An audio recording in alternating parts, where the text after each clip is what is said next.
Bismillahirrahmanirrahim. Assalamualaikum warahmatullahi wabarakatuh. Kami dari kelompok 5 dengan anggota saya sendiri Siti Azizah Trisdianti dan Salma Nurus Saadah akan mempresentasikan makalah dengan judul Pengembangan Kurikulum Pendidikan Agama Islam. Yang pertama, kita akan membahas mengenai pengertian pengembangan kurikulum pendidikan agama Islam.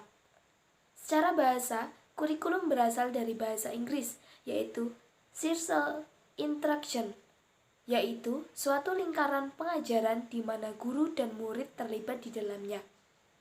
Dalam bahasa Arab, kurikulum disebut dengan manhaj, yang berarti jalan yang dilalui manusia pada berbagai bidang kehidupan. Arti manhaj dalam pendidikan Islam adalah seperangkat perencanaan dan media yang dijadikan sebagai acuan lembaga pendidikan untuk mewujudkan tujuan-tujuan pendidikan. Secara istilah, menurut Ralph Thayer, kurikulum adalah semua kegiatan belajar siswa yang telah direncanakan dan diarahkan oleh sekolah untuk mencapai tujuan pendidikannya. Senada dengan hal tersebut, Wheeler mengungkapkan kurikulum adalah sebagai pengalaman yang direncanakan dan diberikan kepada seluruh siswa dengan bimbingan sekolah. Jadi, dapat disimpulkan bahwa kurikulum adalah suatu program yang direncanakan dan dilaksanakan untuk mencapai tujuan pendidikan. Sedangkan pengertian pengembangan menurut Atrisna Sastrawijaya adalah suatu kegiatan yang menghasilkan cara baru setelah diadakannya penilaian serta penyempurnaan seperlunya terhadap kegiatan yang telah direncanakan sebelumnya.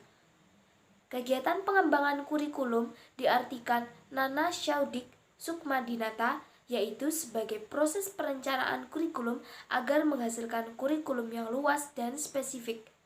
Proses perencanaan ini adalah berhubungan dengan seleksi dan pengorganisasian kurikulum dan spesifikasi tujuan yang disarankan, mata pelajaran, kegiatan, sumber, dan alat pengukur pengembangan kurikulum yang mengacu pada sumber-sumber unit, rencana unit, dan garis pelajaran ganda lainnya untuk memudahkan proses belajar mengajar.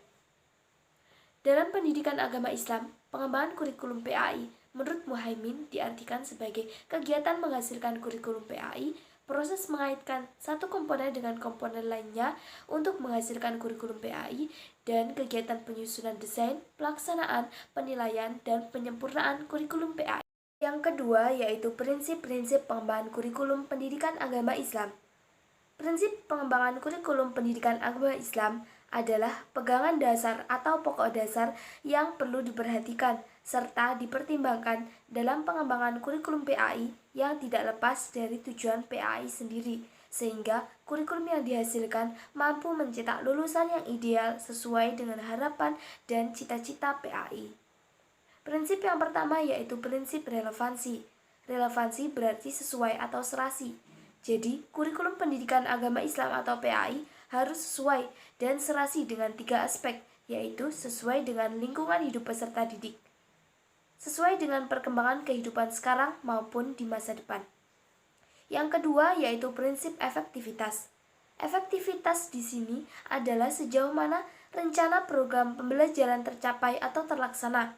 Di dalam prinsip ini ada 2 aspek yang perlu diperhatikan, yaitu efektivitas mengajar guru dan efektivitas belajar peserta didik. Yang ketiga yaitu prinsip efisiensi.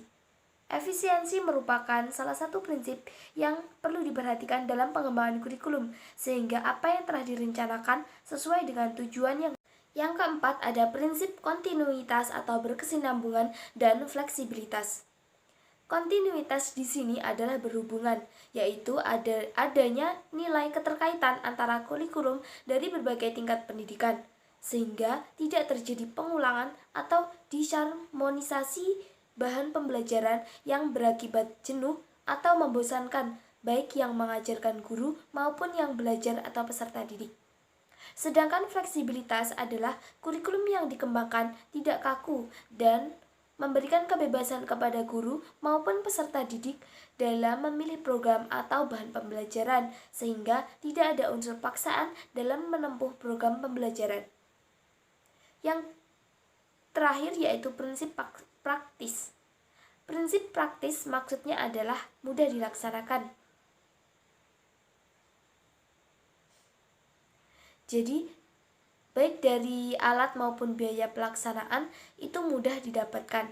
Oleh karena itu, dalam mengembangkan kurikulum, hendaknya memperhatikan kemudahan melaksanakan kesesuaian komponen kurikulum sehingga memberikan kemudahan kepada pelaksana dalam menerapkannya di dalam proses pembelajaran. Beberapa prinsip lain yang perlu diperhatikan dalam pengembangan kurikulum pendidikan agama Islam yaitu 1. Keimanan dan ketakwaan, keagungan akhlak, budi pekerti luhur. Yang kedua, identitas nasional yang kokoh. Yang ketiga, yaitu keseimbangan antara etika, logika, dan kinestika. Yang keempat, keterampilan hidup. Yang kelima, berpusat pada peserta didik, evaluasi yang kontinuitas dan komprehensif. Yang keenam, kesamaan mendapatkan kesempatan. Yang ketujuh, long life education. Dan yang kedelapan, yaitu pendekatan holistik dan kemitraan. Yang ketiga yaitu pengembangan kurikulum PAI dalam meningkatkan minat dan bakat. Bakat secara umum mengandung makna kemampuan bawaan yang merupakan potensi yang masih perlu pengembangan dan latihan lebih lanjut karena sifatnya yang masih bersifat potensial atau laten, bahkan merupakan potensi yang masih memerlukan ikhtiar pengembangan dan pelatihan secara serius dan sistematis agar dapat terwujud. Bakat berbeda dengan kemampuan yang mengandung makna sebagai daya untuk melakukan sesuatu sebagai hasil dari pembawaan dan latihan. Bakat juga berbeda dengan kapasitas, yaitu kemampuan yang dapat dikembangkan di masa yang akan datang apabila latihan dilakukan secara optimal. Dengan demikian, dapat disarikan bahwa bakat merupakan suatu potensi yang akan muncul setelah memperoleh pengembangan dan latihan. Sedangkan minat adalah kecenderungan hati yang tinggi terhadap sesuatu, yaitu gairah, keinginan. Selain itu, minat juga berarti kecenderungan dan kegairahan yang tinggi atau keinginan yang besar terhadap sesuatu. Menurut Slamet Toh, minat adalah suatu rasa lebih suka dan rasa keterikatan pada suatu hal oleh aktivitas tanpa ada yang menyuruh. Oleh sebab itu, ada juga yang mengartikan minat adalah perasaan senang atau tidak senang terhadap sesuatu atau tidak. Misalnya, minat peserta didik terhadap mata pelajaran pendidikan agama Islam akan berpengaruh terhadap ibadah peserta didik. Adapun faktor-faktor yang mempengaruhi perkembangan bakat dan minat peserta didik, antara lain yang pertama, faktor internal. Faktor ini merupakan dorongan perkembangan bakat dari diri seorang siswa sendiri atau motivasi dari dalam untuk mengembangkan bakatnya untuk mencapai sebuah prestasi yang unggul. Selain itu, faktor keluarga ataupun orang tua yang mempengaruhi seorang anak untuk mengembangkan bakatnya meliputi minat motif berprestasi, keberanian mengambil resiko, keuletan dalam menghadapi tantangan dan kegigihan atau daya juang dalam mengatasi kesulitan yang timbul. Yang kedua yaitu faktor eksternal. Faktor ini merupakan faktor yang berasal dari lingkungan siswa seperti halnya lingkungan sekolah karena melalui sekolah, siswa dapat meningkatkan penguasaan pengetahuan kemampuan, keterampilan, pengembangan sikap, pengembangan bakat, dan nilai-nilai dalam rangka pembentuk dan pengembangan dirinya serta keberadaan lingkungan sekolah sangat berpengaruh sekali terhadap perkembangan bakat siswa dan di lingkungan sekolah sudah tersedianya sarana prasarana dan guru sebagai fasilitator yang mendukung. Sekian presentasi dari kelompok kami. Terima kasih. Apabila ada kesalahan mohon dimaafkan. Wabillahi taufiq wal hidayah. Wassalamualaikum warahmatullahi wabarakatuh.